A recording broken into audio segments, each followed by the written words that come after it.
Hello बच्चों, आज हम शुरू करने जा रहे हैं क्लास 10 का अध्याय नंबर 5 जिसका नाम है समांतर श्रेणी। बच्चों, कोई भी श्रेणी हमें दी हुई होगी, क्वेश्चन में हमें बतानी है, पहले ये देखना है कि वो समांतर श्रेणी है या नहीं। वो हम कैसे देखेंगे? जब बच्चों जो श्रेणी होगी उनमें जो पद दे रखे होंगे उनका अंतर जब क्या होगा, सेम होगा। जैसे मान लो कोई पद दिया हुआ है 1 3 5 7, ठीक है। अब हमें बताना है कि ये एपी है या नहीं है। एपी बच्चों क्या होता है? अर्थमेटिक प्रोग्रेशन, ठीक है, जिसको हम क्या बोलते हैं, समांतर श्रेणी। और उसको इंग्लिश में हम क्या बोलते हैं बच्चों, अर्थमेटिक प्रोग्रेशन। तो अब मान लो ये एक हमें डॉट डॉट करके दी हुई एक क्या श्रेणी दे रखी है और बताना है कि ये एपी है या नहीं है। तो बच्चों हमें क्या देखना है, पदों का अंतर देखना है। इन दोनों में बच्चों अंतर कितने का है? 2 का है। इन दोनों में बच्चों कितने का अंतर है? 2 का है। इन दोनों में देखो कितने का अंतर है? 2, ठीक है। देखो 3 में से हमने 1 माइनस किया, कितना आ गया? 2। 5 में से 3 माइनस किया, 2 आ गया। 7 में से 5 माइनस किया, कितना आ गया बच्चों? 2, ठीक है। तो अगर हम क्वेश्चन हमसे ये पूछता है कि ये जो दी हुई श्रेणी है वो एपी है या नहीं है, तो हम क्या करेंगे, इनके बीच का डिफरेंस निकालेंगे। तो अभी हम एक्सरसाइज नंबर 5.1 में देखेंगे, ठीक है, कि कैसे निकालते हैं हम इनके बीच का डिफरेंस। तो एपी बच्चों आप समझ गए क्या हो गया, एपी अर्थमेटिक प्रोग्रेशन। उसके बाद आता है बच्चों इसमें एक दो चीज़ें, ए जिसको हम बोलते हैं क्या, पहला पद, ठीक है। और पहले पद को हम A1 से भी दिखा सकते हैं, A से भी दिखा सकते हैं। दूसरी चीज आती है डी, जिसको बोलते हैं हम क्या बच्चों, सार्व अंतर। सार्व अंतर मोस्ट इंपॉर्टेंट चीज यही है, डी, ठीक है। इसी डी से हमें पता चलेगा कि जो दी हुई श्रेणी है वो समांतर श्रेणी है या नहीं है। डी का मतलब होता है डिफरेंस बच्चों, ठीक है, कि जो श्रेणी दे रखी है उनके बीच जो डिफरेंस है वो सब में कॉमन है या नहीं है, यानी सब में एक जैसा है या नहीं। अगर अंतर एक जैसा है तो वो समांतर श्रेणी होगी, यानी अर्थमेटिक प्रोग्रेशन होगा उसमें। और अगर जो पद का अंतर आ रहा है वो अलग है तो वो एपी नहीं होगी। तो बच्चों आते हैं हम सीधा एक्सरसाइज 5.1 में। 5.1 का जो फर्स्ट नंबर है उसमें हम समझ जाएंगे कि कैसे निकालते हैं डिफरेंस, ठीक है, और एपी बताते हैं कि है या नहीं है। तो जो एक्सरसाइज 5.1 है उसका जो फर्स्ट नंबर है उसमें टोटल 4 क्वेश्चन है। तो आते हैं सबसे पहले क्वेश्चन पर। प्रत्येक किलोमीटर के बाद टैक्सी का किराया, जबकि प्रथम किलोमीटर के लिए किराया 15 रुपये है और प्रत्येक अतिरिक्त किलोमीटर के लिए किराया 8 रुपये। तो बच्चों क्वेश्चन में जैसा कहा है कि प्रथम जो 1 किलोमीटर है उसका किराया कितना है? 15 रुपये। उसके बाद जितने किलोमीटर हम जा रहे हैं उसमें 8 रुपये क्या हो जाएंगे, जुड़ते जाएंगे। तो हमें बताना है कि ये जो दिया हुआ है क्वेश्चन वो एपी में है या नहीं है। तो देखते हैं फर्स्ट नंबर क्या है, पहले किलोमीटर का किराया। पहले किलोमीटर का किराया,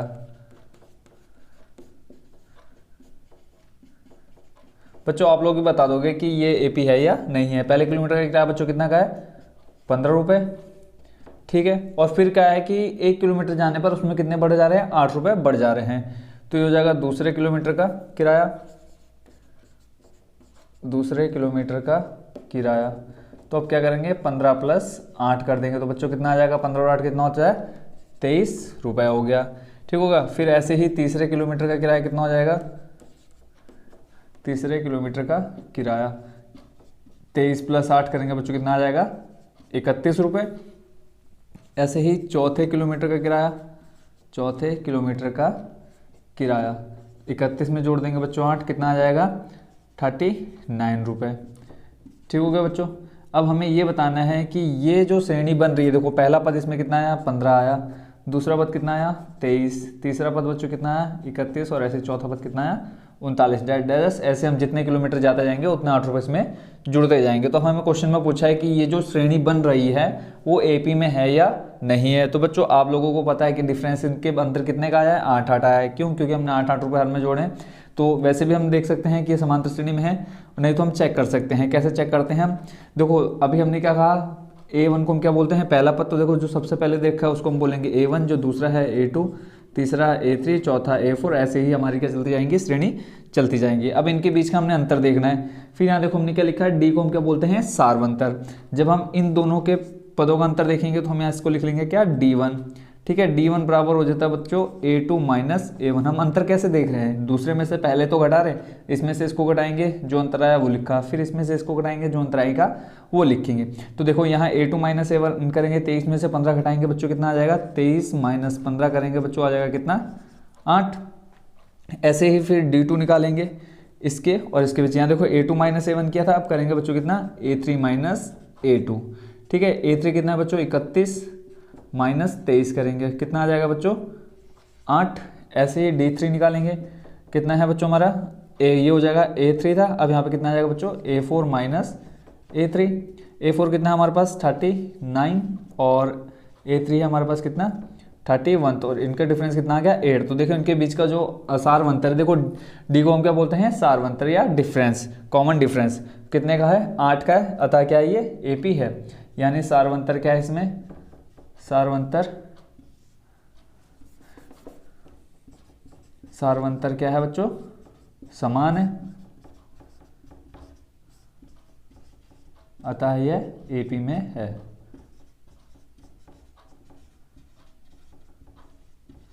एक चीज और बच्चों यहाँ कि जो सबसे पहले होगा हम उसको क्या बोलते हैं पहला पद यानी A, और इनके बीच का जो अंतर रहेगा उसको हम क्या दिखाते हैं, उसको हम बोलते हैं D। ठीक है, D यानी सारवंतर कॉमन डिफरेंस। ठीक है बच्चों, यही दो चीजें यानी A और D हमें इस पूरी एक्सरसाइज में करने के लिए कही जाएगी, यानी या तो पहला पद बताओ और सारवंतर बताओ, फिर क्वेश्चन में बोलेगा कि इनके बीच का सारवंतर ज्ञात करके बताओ कि ये AP में है या नहीं है। तो ये हो गया बच्चों हमारा फर्स्ट नंबर कंप्लीट। अब देखते हैं बच्चों सेकंड नंबर। फर्स्ट का सेकंड नंबर जो है वो है किसी बेलन में उपस्थित हवा की मात्रा जबकि वायु निकालने वाला पंप प्रत्येक बार बेलन की शेष हवा का 1/4 भाग बाहर निकाल देता है। ठीक है, तो कोई बेलन है जिसमें कितनी हवा है, मान लेते हैं X। ठीक है, माना बेलन में उपस्थित हवा, उपस्थित या स्टार्टिंग में प्रारंभ में मान लेते हैं। ठीक है, प्रारंभ में हवा, माना बेलन में प्रारंभ में हवा कितनी X मान लेते हैं। ठीक है, और फिर जैसे क्वेश्चन में कहा है कि प्रत्येक बार 1/4 भाग बाहर निकल जा रहा है, यानी इसमें से 1/4 भाग, तो शेष हवा कितनी निकल जाएगी 1/4 भाग निकलने पर शेष हवा बच्चों देखो इसमें से कितना निकालना है 1/4 भाग बाहर निकालना है, यानी X माइनस X का 1/4 भाग बाहर निकालना है। तो शेष हमारे पास देखो बच्चों कितना आ जाएगा, ये हो जाएगा X माइनस X/4। इसको सॉल्व करके देखो 4 की गुणा यहाँ करा देंगे 4x हो जाएगा, 4x में से माइनस का x करेंगे 3x, यानी 3x/4। ठीक हो गया, ये आ गई हमारी कितनी शेष हवा। ठीक है, फिर 3x/4 में से 1/4 भाग निकालने पर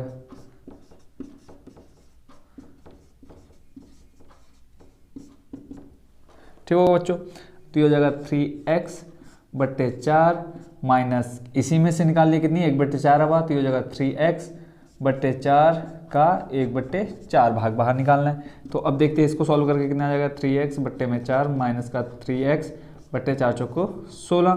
इन दोनों का बच्चों हर बराबर करेंगे तो कितना आ जाएगा 16। अब देखो 4 का भाग 16 में देंगे कितनी बार जाएगा 4 बार, 4 की गुणा करा देंगे हम किसमें 3 से, तो ये हो जाएगा 4×3 12x माइनस 16 का भाग 16 में एक बार, तो ऊपर आ जाएगा कितना हमारे पास 3x। तो इसको सॉल्व करके बच्चों कितना आ गया देखो 12 में से 3 जाएगा, कितना रह जाएगा हमारे पास 9, यानी 9x/16। ठीक हो गया बच्चों, फिर शेष हवा हमारे पास कितनी आएगी 9x/16। ऐसे ही फिर ये आ गई हमारी कितनी शेष हवा। अब फिर इसमें से हम निकालते हैं कितना 1/4 भाग। बच्चों हमें एक श्रेणी चाहिए, ठीक है, तो श्रेणी बनाने के लिए हम क्या करेंगे 3 से 4 मान निकाल लेंगे हम। ठीक है, अभी देखो हमने कितने निकाल लिए, पहला ये निकल गया, दूसरा निकल गया, तीसरा निकाल लेते हैं। ठीक, तो फिर हम निकालते हैं कितना 9x/16 में से 1/4 भाग हवा निकालने पर शेष हवा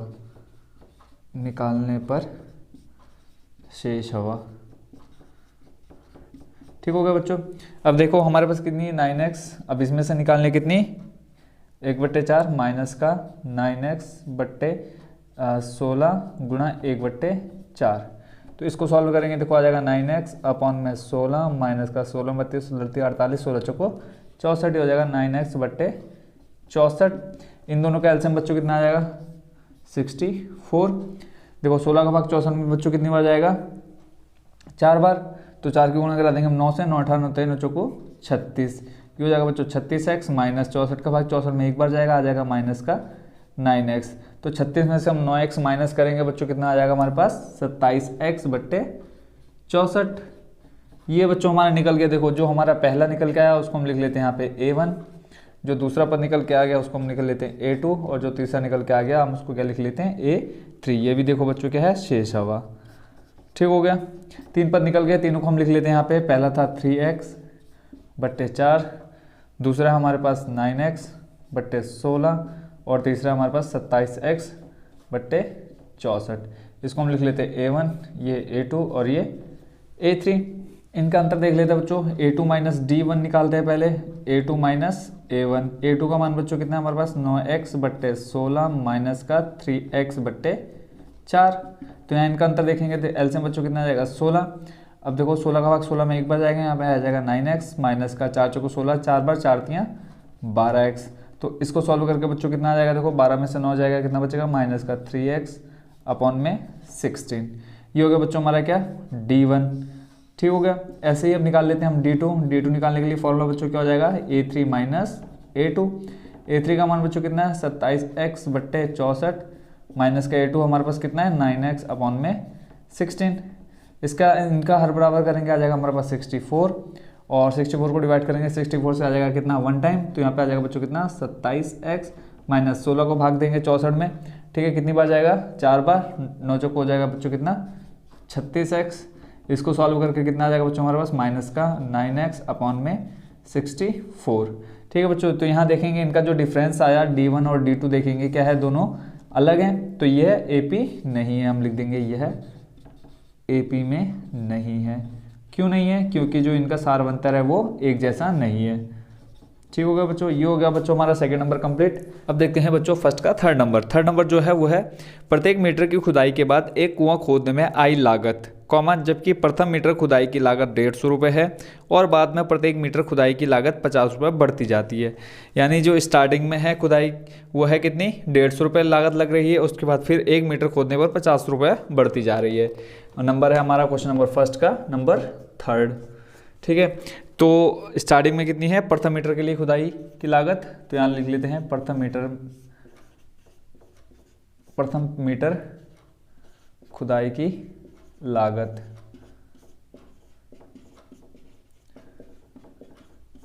कितने रुपए बच्चों 150 रुपये।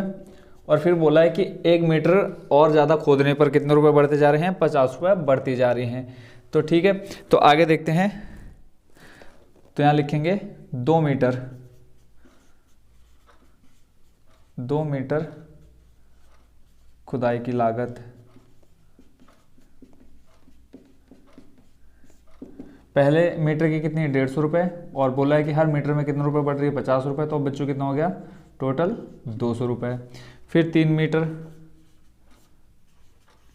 एक बच्चों श्रेणी बना रही है इसलिए हम 3 से 4 मान निकालेंगे। 3 मीटर खुदाई की लागत पहले से कितनी, अभी देखो कितनी है 200, 200 प्लस 50 कर देंगे, टोटल बच्चों कितने हो जाएंगे 250 रुपये।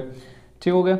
ऐसे ही 4 मीटर खोदने पर 4 मीटर खुदाई की लागत कितनी हो जाएगी बच्चों 250 में कर देंगे कितना ऐड 50 रुपये, तो टोटल हो जाएगा कितना 300 रुपये।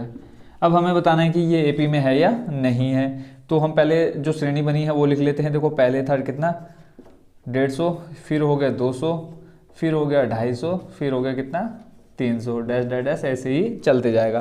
तो इसको मान लेते हैं A1, ये A2, A3, A4, प्रथम पद, द्वितीय पद, तृतीय पद, चतुर्थ पद। ठीक है, चौथा पद। अब देखो हमें क्या चेक करना है AP के लिए D। ठीक है, तो पहले हम इनका निकालेंगे A2 माइनस A1, तो उसको हमने दिखा दिया किससे D1 से, तो ये हो जाएगा A2 minus A1 equal to हो जाएगा देखो 200 माइनस 150, कितना आ गया बच्चों 50। ठीक है, अब आगे देखते हैं D2 में कितना आ रहा है। D2 हो जाएगा हमारा A3 माइनस A2। A3 का मान बच्चों कितना है 250, 250 माइनस 200 इक्वल टू कितना आ गया 50। ऐसे ही D3 चेक करेंगे कितना आ रहा है A4 माइनस हो जाएगा A3। A4 की वैल्यू बच्चों कितनी है 300 माइनस 250, सॉल्व करके कितना आ गया 50। डिफरेंस बच्चों ठीक है, देखो कितना आया 50-50 है, यानी ये क्या है AP में है, यह श्रेणी AP में है। लास्ट में हमने क्या लिख देना है, यह श्रेणी AP में है। क्वेश्चन में पूछा है क्यों है, तो क्योंकि इनका सारवंत्र क्या है समान है, क्योंकि इनका सारवंतर क्या है, समान है या बराबर है। थर्ड नंबर भी हो गया बच्चों कंप्लीट। अब देखते हैं बच्चों नंबर 4, वो है खाते में प्रत्येक वर्ष का मिश्र धन जबकि 10,000 रुपये की राशि पर 8% वार्षिक की दर से चक्रवृद्धि ब्याज पर जमा की जाती है। बच्चों इसको सॉल्व करने से पहले एक फॉर्मूला देख लेते हैं मिश्र धन का। मिश्र धन बराबर क्या होता है बच्चों, मिश्र धन बराबर होता है मूलधन ब्रैकेट में 1 प्लस दर बट्टे में 100 और घात में आ जाएगा समय। ठीक होगा बच्चों। अब इसमें हमें देखो मूलधन दे रखा है कितना, 10,000 रुपये, और राशि यानी दर दे रखी है कितनी, 8%, और फिर बोल रहे हैं कि वार्षिक यानी एक वर्ष में 8% की दर जमा हो रही है। पहले समय हो जाएगा 1 वर्ष, फिर 2 वर्ष, फिर 3 वर्ष। तो नंबर है हमारा कौन सा, 4। और देख लेते हैं इसमें प्रथम वर्ष का मिश्र धन देख लेते हैं।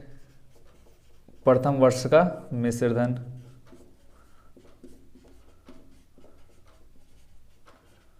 मिश्र धन बच्चों कितना है, देखो मिश्र धन बराबर होता है क्या, मूलधन, फॉर्मूला हमने लिख लिया डायरेक्ट, हम वैल्यू रखते हैं। मूलधन देखो बच्चों कितना है, 10,000, इकाई, दहाई, सैकड़ा, हजार, 10,000।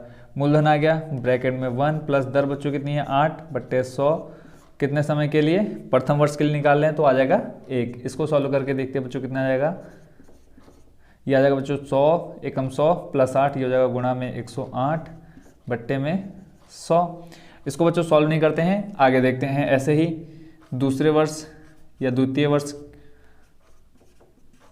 का मिश्र धन कितना हो जाएगा बच्चों, देखो मूलधन सेम रहा, ब्रैकेट में 1 प्लस दर भी सेम रही बट्टे 100, सम में हो जाएगा कितना, 2। इसको देखते हैं कितना आ जाएगा, ये हो जाएगा बच्चों कितना, 10,000, ब्रैकेट में आ जाएगा 108 अपॉन में 100 स्क्वायर है, यानी ये 2 बार आ जाएगा 108/100।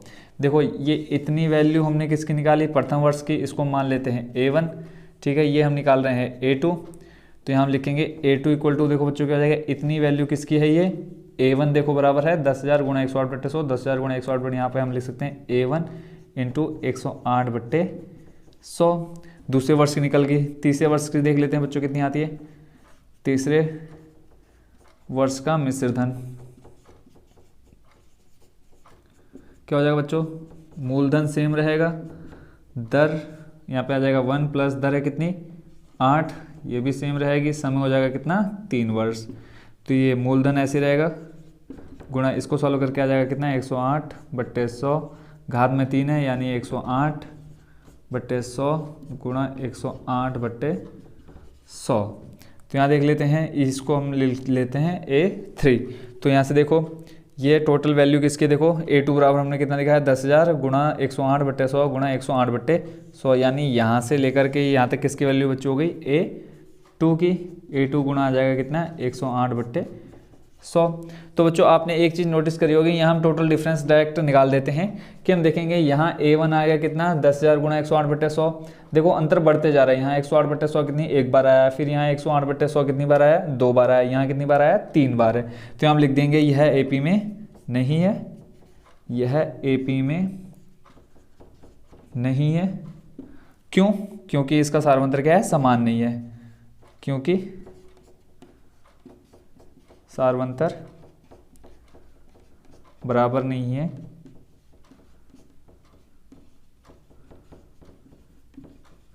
ठीक होगा बच्चों, ये हो गया हमारा question number 1 complete. Next video में देखेंगे बच्चों हम क्वेश्चन नंबर 2।